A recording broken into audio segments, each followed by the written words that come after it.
Welcome, everybody, to this presentation today. My name is Lizzie Meister. I'm the Public Programs Manager here at the Museum of the Southern Jewish Experience, and I'm so excited to get to welcome you today to this lecture, Early Crypto Jews in Conversos and Marranos of Florida, with Rabbi Merrill Shapiro. We are so excited to get to present this topic. We've had a lot of interest, and so are just very happy to get it into 2023 as our final program of the year. We're still on Zoom for some of these, so I'm just gonna, do a little bit of housekeeping and then turn it over to Rabbi Shapiro. But you're going to notice that you're unable to mute at this time. At the end of the presentation, there'll be opportunities for questions, and then we'll allow folks to unmute themselves and do a hand-raising system so that we can ask our questions. In the meantime, if you have any questions, you can pop them into the chat below, and I will look at them and ask those first as we get into the question and answer period. Though all of you are here live on Zoom, if you have friends or family who are interested in hearing this presentation later, we will be posting a recording of this to YouTube in the coming days. And with that, I'm going to get started. So I want to, again, thank you, Rabbi Merrill Shapiro, for being here. I also want to thank Dr. Larry Cantor for connecting us to Rabbi Merrill Shapiro and introduce you. Rabbi Merrill Shapiro is the founding president of St. Augustine Jewish Historical Society. He has served as a graduate research assistant at Hebrew University in Jerusalem, as an instructor in Jewish history at the University of Central Florida. Shapiro is also a past president of the National Board of Trustees of American United Separation of Church and State. He is the founding president of the Atlantic Coast Florida chapter of AU. Shapiro is the past president of the Flagler County Democratic Club, the Orlando Board of Rabbis, and the Flagler Area Ministerial Association. He has also served on the board of directors for the Society for Crypto-Judaic Studies. Rabbi Shapiro, now retired, has served pulpits in Columbus, Ohio, Orlando, Florida, Richmond, Virginia, and Palm Coast, Florida. He currently resides with his wife, Robin, in Palm Coast, Florida. They have 2 daughters and 5 grandchildren. I'm going to go ahead and turn it over to Rabbi Shapiro. Okay, thank you, Lizzie, and welcome everyone, depending on the time zone. Good morning or good afternoon. I'm flattered to see you here.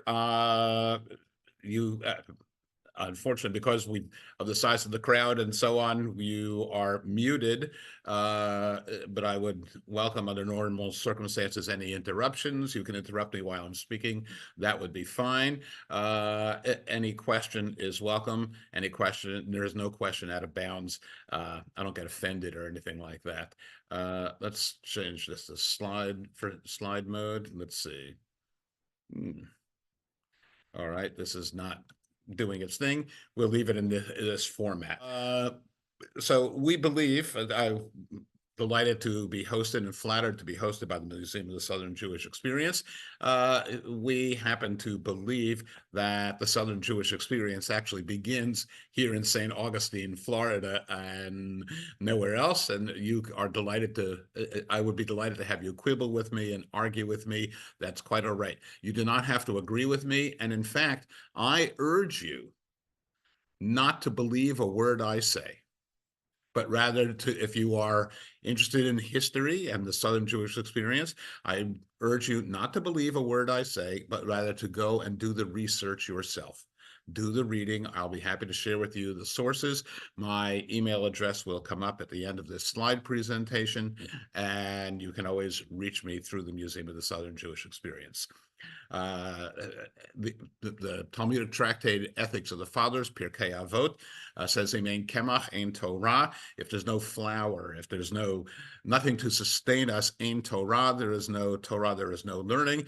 What sustains us is the generosity, by the way, of Larry Cantor, widely known as supporting Jewish educational endeavors on campus all over the Southeast, and in fact, much further afield in the Northeast as well. It is through his generosity that much of the work of the St. Augustine Jewish Historical Society happens, and again, who connected me and the museum and the Museum of the Southern Jewish Experience. The St. Augustine Jewish Historical Society began almost accidentally, as many little organizations do, back in November of 2011. And we're here to promote the knowledge, understanding, and the Jewish experience of St. Augustine. As such, you are not just a participant or a passive participant in this event, but I'm here to recruit you to retell this and many other undertold stories that that comes from professors who are teachers of mine whom I've consulted, and they said, it's interesting. Why has nobody told this story? Why is nobody doing any research in this area? So I am urging you to share, again, check the material yourself and share what you've learned with your friends and other interested parties. So we believe that the South's first Jews came here in September the 8th, 1565. With Spanish colonizers and established the city of St. Augustine. Hang on one second. Let's go this way. So I do not understand why it won't go to the slide. So I want to invite you all to join us here to come and visit St. Augustine, Florida. You're welcome to move here.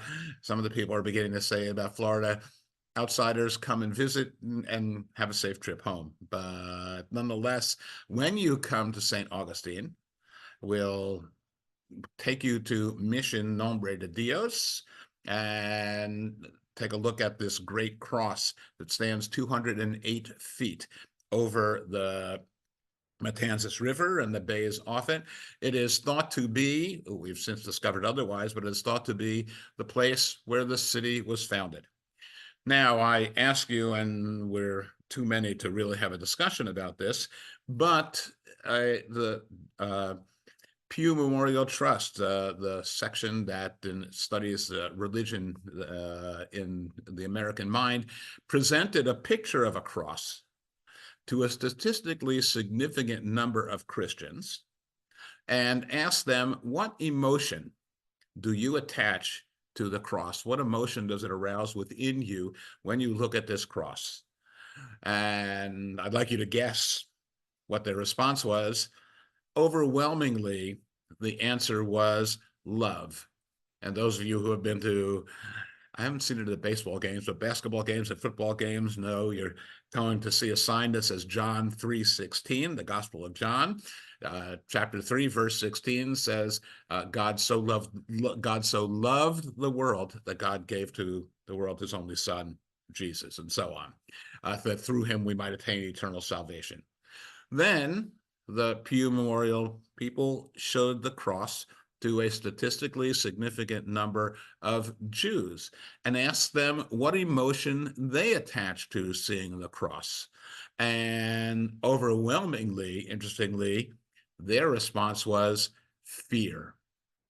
Looking at the cross aroused fear in modern American Jews, and that in part is because of men like Ferran Martinez, a Spanish cleric. He was an archdeacon in Spain in the 1390s, the 1380s, and the 1390s.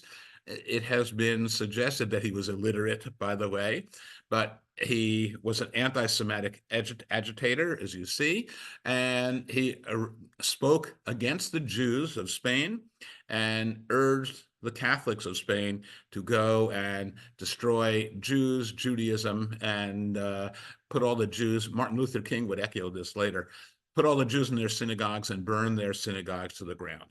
And so it was that a great deal of violence ensued in Spain. These numbers are hard to pinned down and subject to a great deal of debate. 4,000 Jews were murdered in Seville in 1391, directly because of the efforts of Ferran Martinez, but he did in fact find fertile ground. Lots of anti-Semitism. Perhaps as many as 50,000 Jews were murdered in Castile, 300 murdered in Aragon and elsewhere around Spain. Another response was that as many as 100,000 Jews in Aragon converted, rather than face death or attempt to flee. So this was, unlike the Holocaust, there was an opportunity in this violence to satisfy those who were out to kill the Jews by Jews converting to Catholicism. So 100,000 Jews in Aragon do it, convert, 11,000 Jews in Valencia, and similar numbers around the Spain. And so we have many converts, Jews who convert to Catholicism. They become Marranos, a disputed etymology, by the way. Marranos in Castilian had to do with pigs or swine. And by the way, there's even a debate whether it was Catholics who called those converts swine, pigs, or whether it was Jews who remained loyal to their Judaism, who said, you're converted to Christianity, you're a pig. In the Ashkenazic parlance, we might say you're a chazer. We don't think much of you. They are also known as anusim, the Hebrew word for forced ones. This is becoming more popular because they were forced to do what they did. Those who converted were new Christians, Nuevo Cristianos. They were, and thus had Jewish blood, unlike their neighbors who had been Catholic for many generations, since the time of Jesus. In fact, these were considered new Christians or conversos. There were also many who were crypto-Jews. Yeah, so some of the converts actually they were crypto-Jews. We'll get to the next slide. Crypto-Jews, a Jew who was in hiding. The first crypto-Jew was, and I wish we could all talk, but of course, Queen Esther. Queen Esther in the Megillat Esther hides the fact that she is Jewish from Achashverosh, and in fact from everyone, at the behest of her uncle Mordechai. So she's a crypto-Jew as well.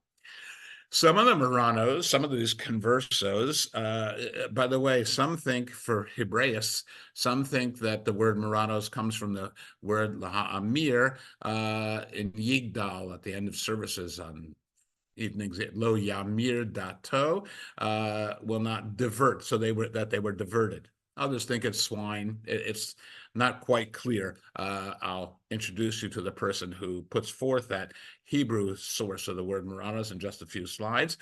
Some of them actually become sincere Catholics. One of them, from the Carvajal family, actually becomes a cardinal and is being considered when the Pope to follow a Pope to ascend to the chair of St. Peter and to become a Pope in Rome. He doesn't make the election, and yes, that the white smoke comes up out of the room where they meet. He is not elected, but he's high enough in the church to be considered. Remember that these people converted to Catholicism and were found among Catholicism, yet had certain Jewish, and I would claim cultural, might be religious, but cultural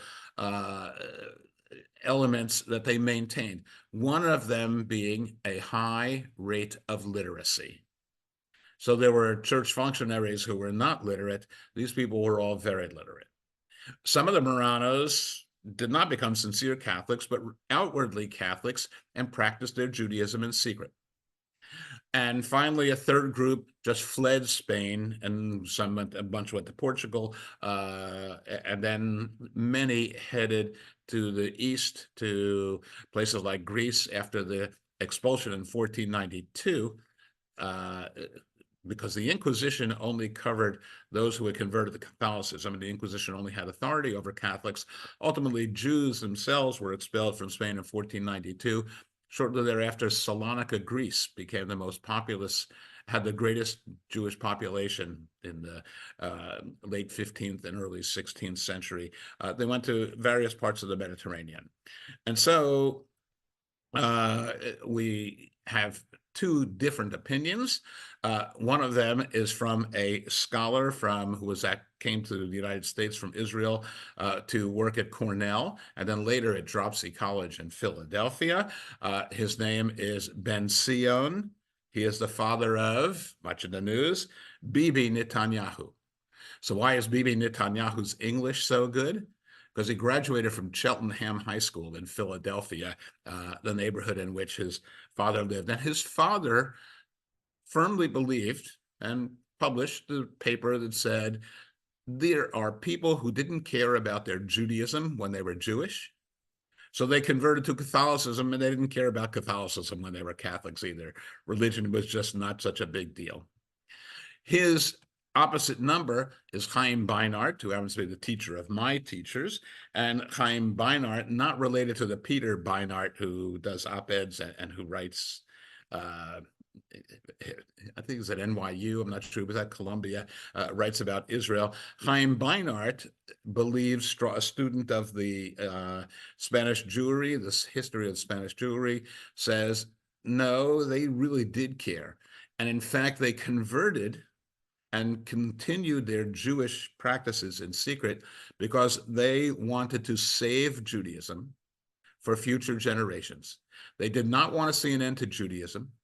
And they were hoping that, and looking forward to the day when Judaism could come back into the light of day, rather than being practiced in basements and in closets and behind closed curtains. So Beinart sees these people as heroes. Ben-Zion Netanyahu, the father of Benjamin Netanyahu, Bibi Netanyahu, says that they didn't care one way or another. Let's see if I can, this is 13, excuse me 1 second. At this time as well, because we have Jews who become Catholics, who are highly literate and capable, it does not, the fact that they become Catholics actually facilitates their rising to the upper echelons of society and to the church. As you see, there was an archdeacon, a bishop, a cardinal. Cardinals were Jewish, and in other businesses and other endeavors, former Jews rose to the top, and there was concern about what they would do. And as if ripped from the headlines here in December of 2023, there was a concern about, and some of you can pronounce this better than I, limpieza de sangre, purity of blood. There was an element in the church, an element in the business and social and cultural communities that said, we need to be careful about these new Christians. And in fact, let's redline or create a glass ceiling and only allow those people to be advanced who have purity of blood, who have no Jewish blood in them from before. By the way, the same was true of Moors, of Muslims in Spain, and they converted to Catholicism. They were still under suspicion. And we didn't want those people very much involved. And that's very important. One of the features of these limpieza de sangre laws that are instituted is you could not go to the New World from Spain unless you could verify that you had no Jewish blood and no Moorish, no Muslim blood in you, and that you had for 10 generations prior been from a good Catholic family. That will come into play in just a moment. So now we come down to 1565. In the summer of 1565, the French come to Florida on what they call the May River, and that's why the place where the May River meets the Atlantic Ocean is called Mayport. We have the Ostrovs, or I notice who can see that out their window, and they establish a colony.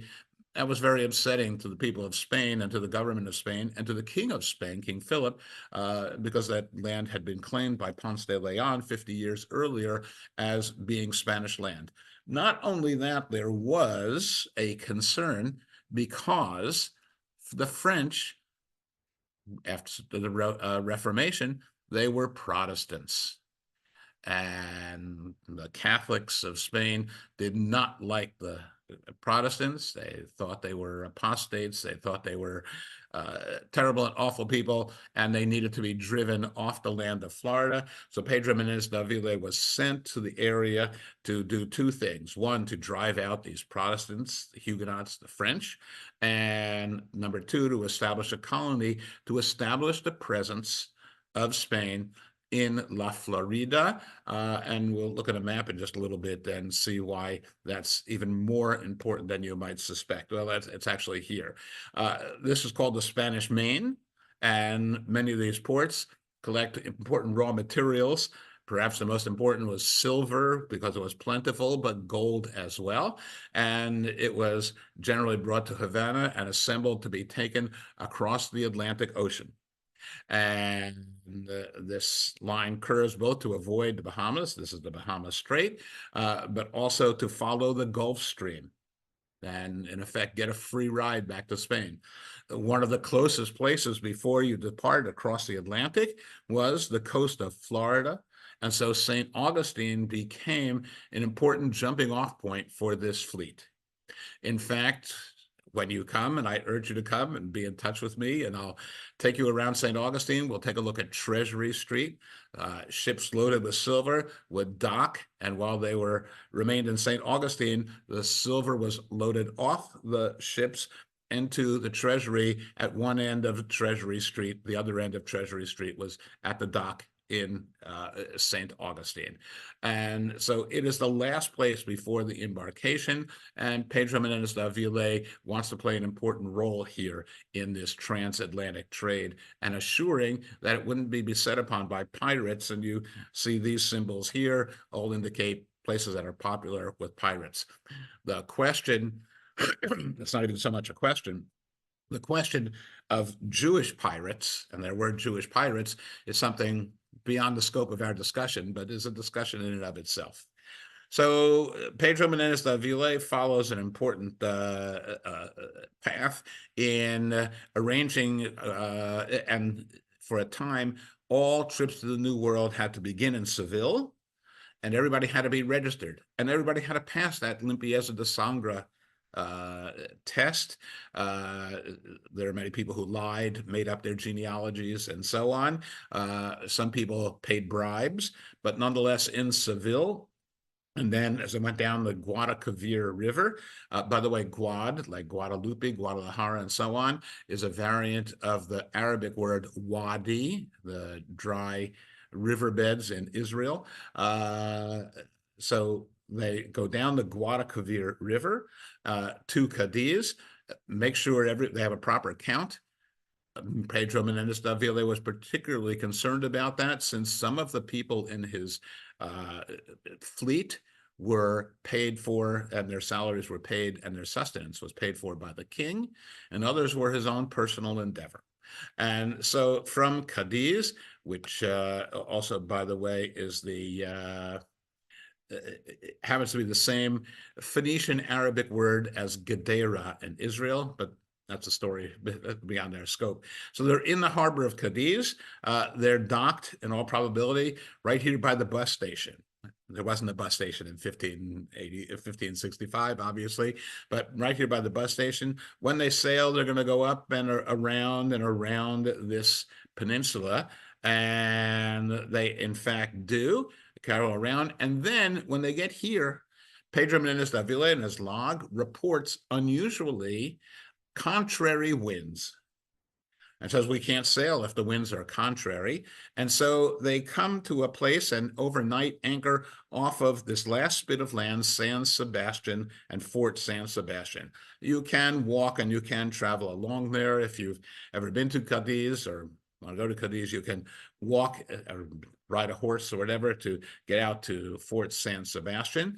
And it turns out that, and this is research done by Dr. Eugene Lyon of Flagler College in St. Augustine, with whom we have consulted a great deal. He's more famously known for his work on the Atocha and the recovery of gold from that sunken Spanish ship, but he is the dean of historians of Spanish colonial St. Augustine in Spanish colonial Florida. He reports that the weather appeared favorable on June the 27th, but they were then blown back. And somewhere down here in these final lines, I can share this with you if you send me an email. Somewhere between 150 and 300 passengers are taken aboard at night in secret.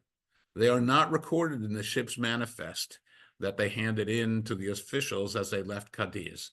Why are these 150 and 300 people brought on board and become, in effect, the New World's first undocumented immigrants? We have suggested that is because they could not pass the limpieza de sangre test. They, in fact, were Jews, were closely related to Jews, had been Jews, and perhaps were practicing Jews who needed to get out of Spain as violence began to spread more and more. So we have proposed that these 150 to 300 passengers are, in fact, Jews, and that Menendez rendezvoused with them on purpose. Perhaps he had an affinity to Jews. Perhaps somebody in his staff had an affinity to Jews. That's open the question. More research is being done. If you'd like to join us in that research, you'll send me an email. Again, I'll share my email address. He leaves actually on June the 28th, sails across the Atlantic. Two of his ships are lost in a hurricane. He goes to Hispaniola, tries to get another ship, then goes to meet Ponce de Leon, the son of the first Ponce de Leon, in Puerto Rico, and then sails from Puerto Rico and sights the land of Florida on August the 28th, 1565. What happens to be the feast day of Augustine of Hippo, St. Augustine. So the land is sighted on August 28th, 1565. They do not actually make landfall. And because it's the Feast of St. Augustine, they call it St. Augustine. Here's an old map. And again, they're sailing from Puerto Rico. This keeps moving around on me, excuse me, from Puerto Rico and up between the Bahamas to St. Augustine. Here's another map from the time of Drake. This is about 1702 and so on. But there is a pass through here. There's a sandbar across here that was blown up by the Army Corps of Engineers back in just after World War II. So the larger ships, when they were offloading silver, had to offload their silver to smaller boats called chalupas, much like the sandwich at Taco Bell, I believe. And then the chalupas brought it here to Treasury Street to be stored until the ships were ready to sail. Let's go on here. So he sights the land on August the 28th, goes up to the May River, does not land, goes up to the May River and there are between 1,000 and 1,500 people in his fleet. They engage the French in an inconclusive battle and then drift southward. They had been on the ship for over a month. And finally, they sail southward and arrive on September the 8th, actually the night of September the 7th. Some advanced fortifications are taken care of. And finally, on September the 8th, they get off the ship, declare that claim this land in the name of Philip II, and officially found the city of St. Augustine. So the question we have asked is, why, when Pedro Menendez Davila saw the land, and after this long journey on August the 28th, but does not choose to land until September the 8th, what reason? And we've discussed this with Eugene Lyon and with others. He says there may have been a storm. It's not really clear. Then he may have wanted to go back and fight with the French and drive them out of Florida. Or we want to say, was he waiting for a period of 10 days? Why? Because he sights the land on August the 28th and doesn't land till September the 8th. Now, when we look at those dates, we need to understand that they are in the Julian calendar. The Julian calendar was founded back in the time of Julius Caesar. It was found towards the end of the 16th century that the calendar was off 10 days. Some of you may have encountered statements that say George Washington was born on February 12th and not February 22nd. It's because of the colonies at different times adopted the Gregorian calendar as well. But the Pope declared that the day after Thursday, October 4th, 1582, would be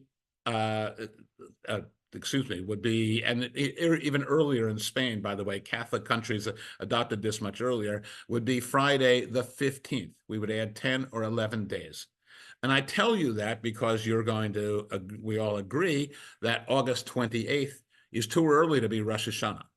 But we're using the Julian calendar, add 10 or 11 days, and it is possible for Rosh Hashanah to fall on August 28th plus 11 days.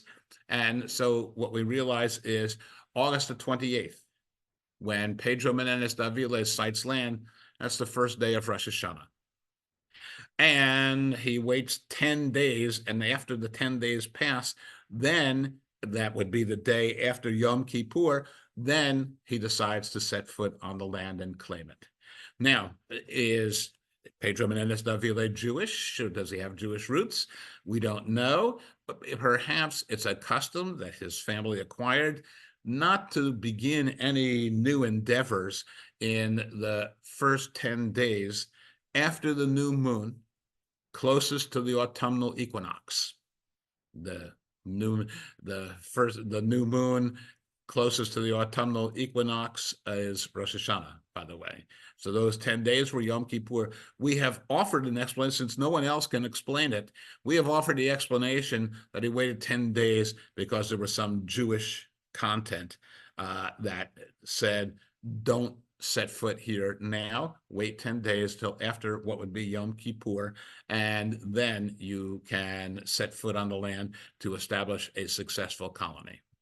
And so they're established, and he establishes, we saw it before, no, it's not here, okay, that big cross was at Mission Nombre de Dios. It's written here, it's hard to see. Let's try a second. This is a plaque on the property of Mission Nombre de Dios.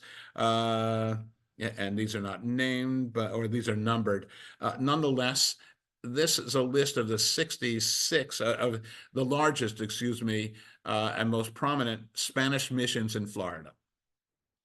And you will note that all of them are named either for saints or for the Indian tribe that they seek to serve and ultimately convert to Catholicism. All except one. And that, of course, is Mission Nombre de Dios. And we have suggested, now note that the plaque explains that they named it Nombre de Dios, the name of God, Nombre de Dios, but no one can explain why. In fact, a scholarly paper that we've acquired indicates that it's called Nombre de Dios because there was an Indian village on the site called Nombre de Dios. We say, we didn't think any Native American would call their village Nombre de Dios. It's not a Native American words. But if we do go back to the fact that the ritual of Yom Kippur, after which they would have landed, involves the Kohen Gadol, the high priest, going into the Holy of Holies, Kodesh HaKodashim, and pronouncing the ineffable name of God. This is described both in the Torah reading on Yom Kippur and the Musaf service on Yom Kippur, pronounces the ineffable name of God, the Nombre de Dios. And we have suggested that that is the reason, and offered everybody, anyone who wishes, the opportunity to refute that assertion, and no one can. So to review, we have some iffy question about why undocumented people were taken on Menendez's ship. We have some iffy question as to why he waited 10 days to land at St. Augustine and establish St. Augustine. We have some iffy conclusions about why it's named Nombre de Dios. Nobody has any other answers. And as iffy conclusion piles on top of iffy conclusion, we began to have a conversion of thought that there's some Jewish influence in the founding of St. Augustine. In 1934, they're planting some hedges, a row of hedges on Nombre de Dios. They dig a hole and come across human remains. They immediately stop and call the Smithsonian Institution. People from the Smithsonian come and uncover a great deal of human remains. You'll find the details of their work on the website of the Museum of the Natural History of Florida. It happens to be on the campus or just off the campus of the University of Florida in Gainesville. And it will explain that there's some confusion. There's one set of graves where the people were buried in such a way that their feet faced the altar of the chapel that was built on the property. And that is so that when Jesus returns, the second coming takes place, they would rise out of their graves, their feet, and they're facing the cross on the chapel, and they would all go to the cross on the chapel. But another substantial set of graves was found at the very same site, in which all of the people in that area were buried with their feet facing towards the east. Now, that was a puzzle, and it is still listed as a puzzle. And we have asked, didn't anybody Jewish read any of this stuff? The truth of the matter is that we as Jews bury our dead with their feet facing towards Israel and facing towards Jerusalem, so that when the Messiah comes, they come out of their grave and they'll be able to travel directly to Jerusalem.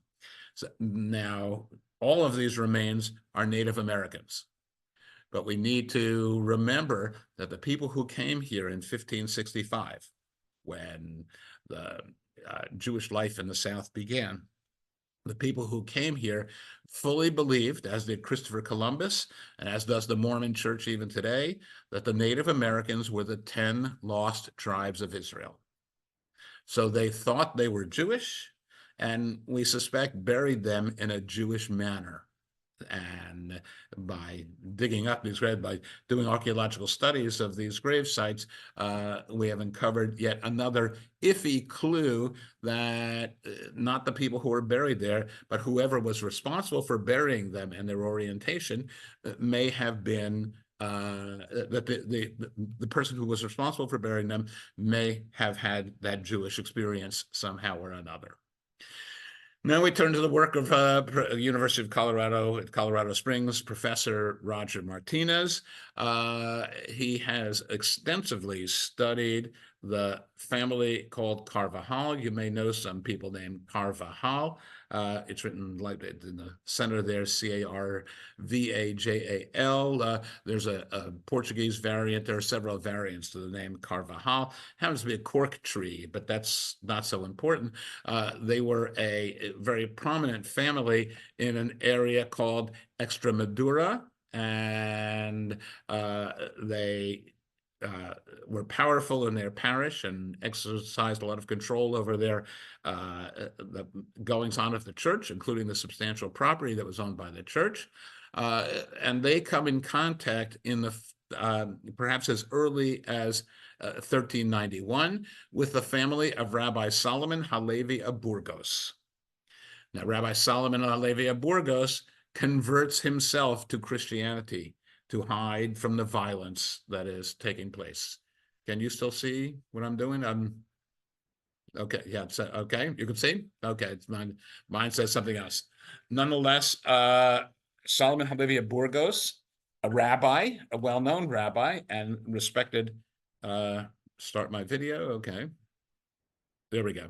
Rabbi Halevi of Burgos converts to Christianity, is hiding his Jewishness, and takes the name Pablo or Paulo de Santa Maria, becomes the Santa Maria family. People say, what kind of name is that for a Jew? And we jokingly, and crossing cultures to the Ashkenazic world, say, if he chose the name Goldberg or Rappaport or Epstein, really wouldn't be hiding his Jewishness. So he becomes Santa Maria, and the Santa Maria family begins to grow and expand, intermarries with the Carvajal family, such that Professor Martinez points out that the families were so intermarried that by the year 1410, anyone who was a Carvajal can be considered to be descended from Jews. So if you know a Carvajal, and they want to, we've tried this and had not much success, but send them to what, 123andMe or one of the, and you'll see that 20, 30, or 40% of their DNA is in fact Jewish. That will not make some people happy.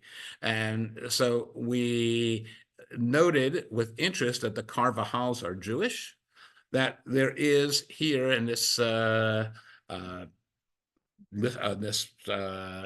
family tree, Antonio de Carvajal from New Spain. The problem is the age and the years do not quite fit, but there were other Antonio.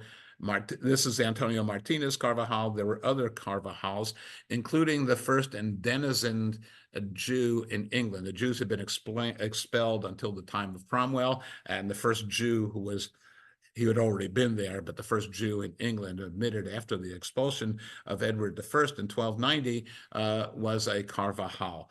Louis de Carvajal down here was the Viceroy of New Spain, of large part of Mexico, and was in prison, but could look out the window and see his sisters burned at the stake by the Inquisition for engaging in Jewish practices. So we have Carvajals who are here. Antonio Martinez Carvajal is here in St. Augustine. He's actually, we found him on a muster on one of those lists from 1565.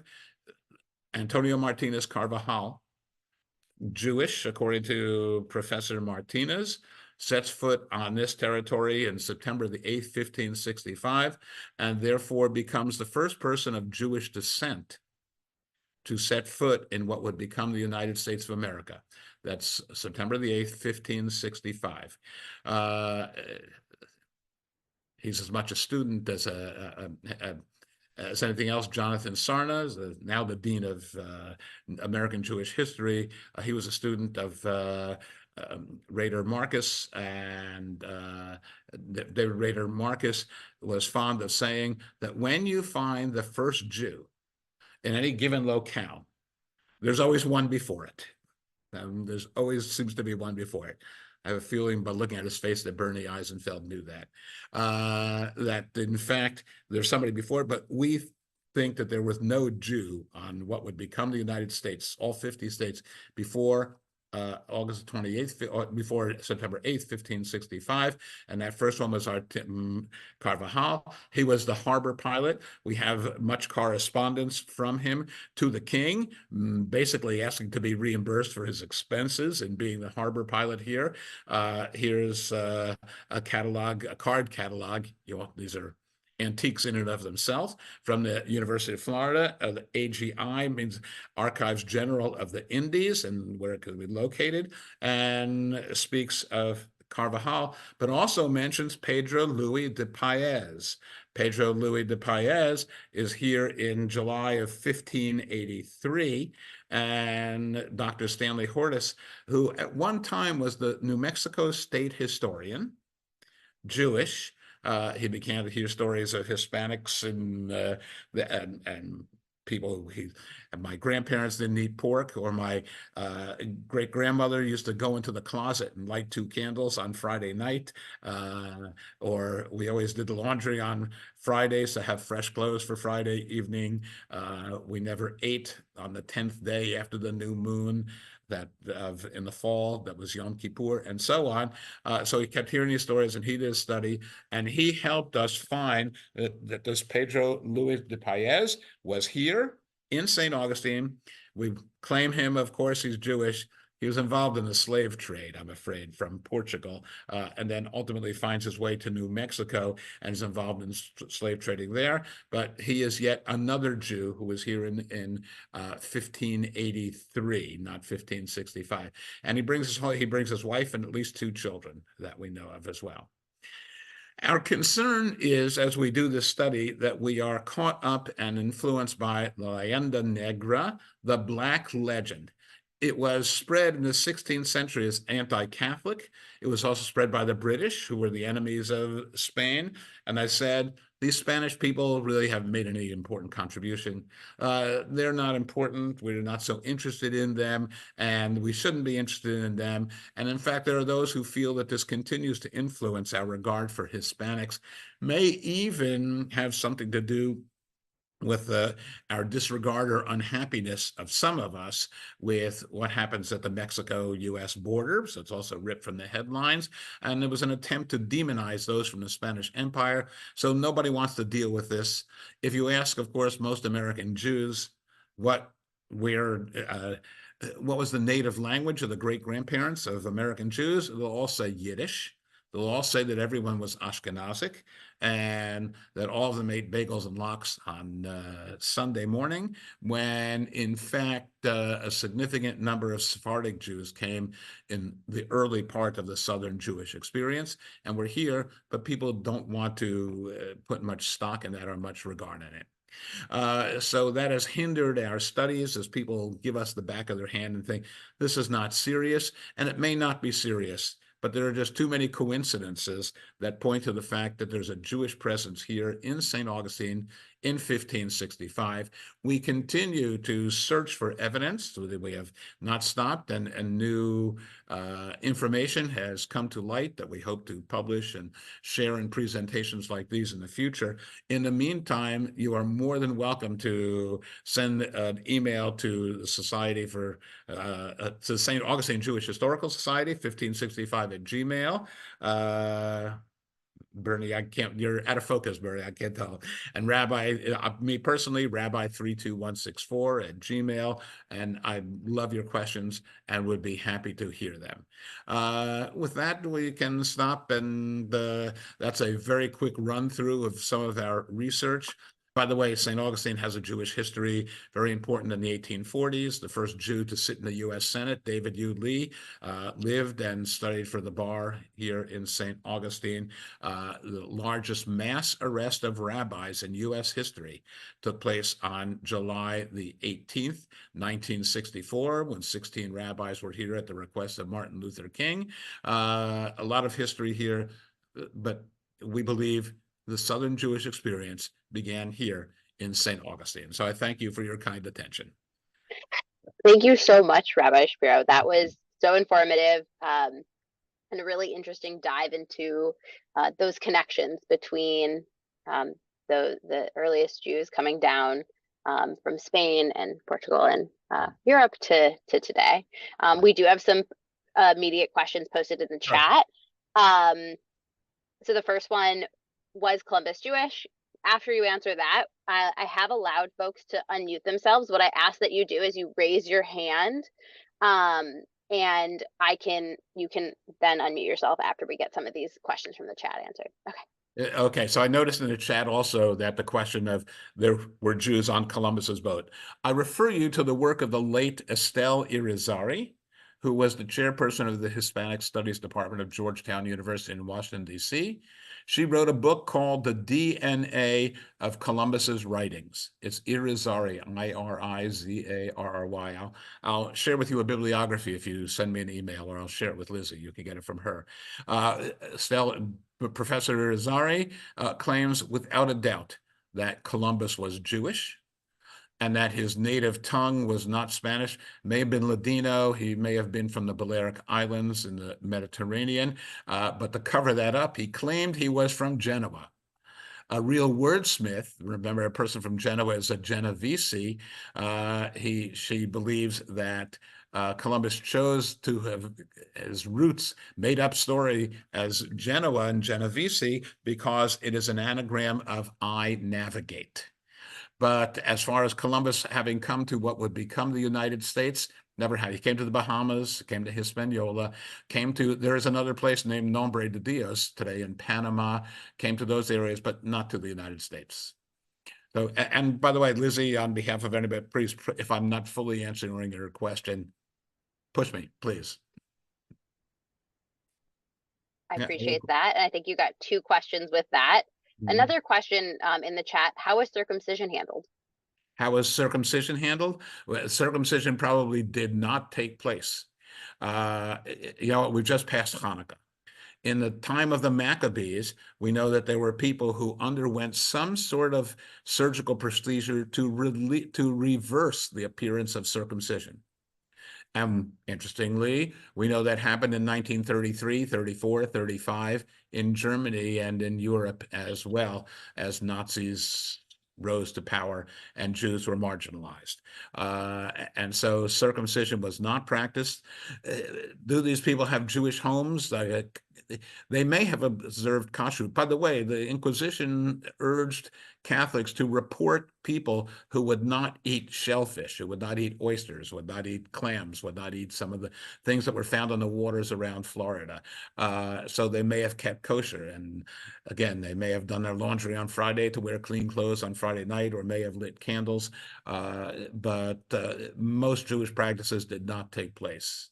And we will admit, each year during the first week of September, we of the St. Augustine Jewish Historical Society, in order to tweak their noses, send a congratulatory letter to the Jews of New York City on the anniversary of the first Jews to come there to New Amsterdam in 1654, and remind them that they were here in 1565, that we're the big brother, they're the little sister, just to say, they're Jews. However, in New York, they had some semblance of a Jewish community and prayed together, which, of course, if the Inquisition found people in St. Augustine praying Jewish prayers together, they would be sent to the Inquisitional authorities in Havana, and had, again, some semblance of a Jewish community.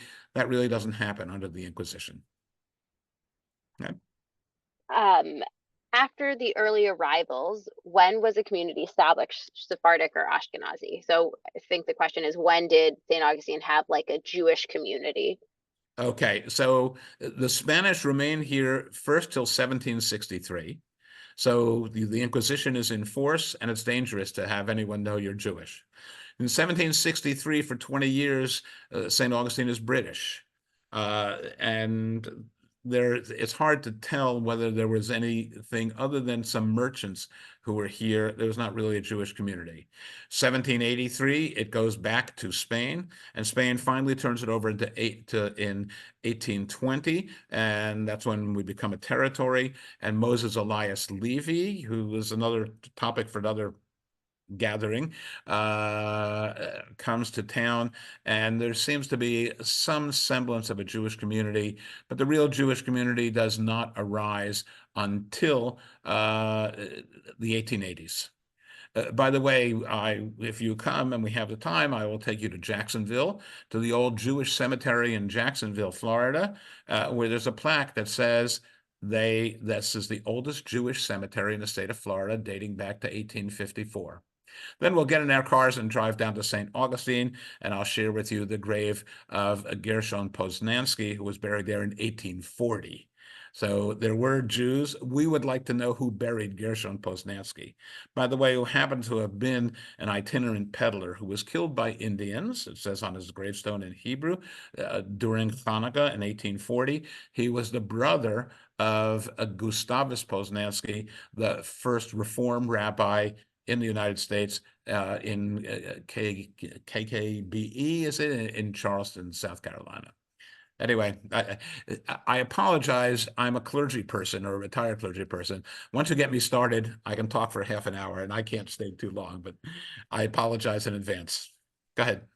I appreciate the connections. I think you're lending me to ask more questions, so I appreciate it. And yeah, go ahead. always hope. A few more minutes.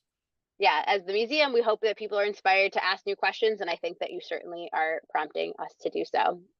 Someone asked, is there any evidence found in Spain? I remember Eli Wiesel talking about how a taxi driver in Spain showed him a mezuzah, but did not know his family had Jewish ancestors. Yeah, so first of all, excuse me 1 second. First of all, Spain is full of these things, and you can go.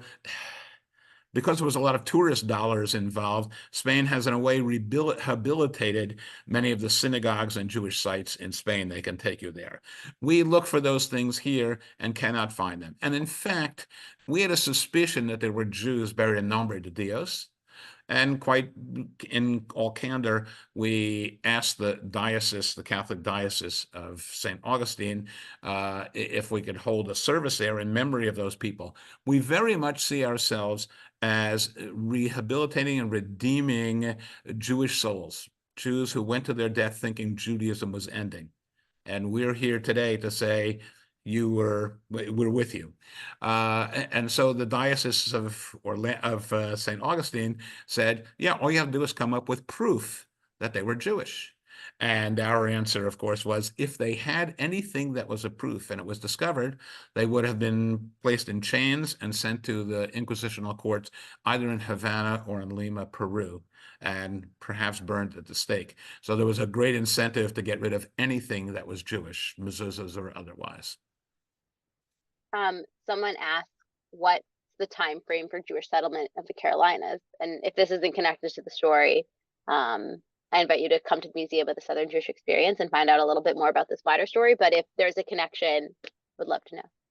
There does not seem to be much of a connection. Remember, Savannah and North are populated by Jews who come under the British flag.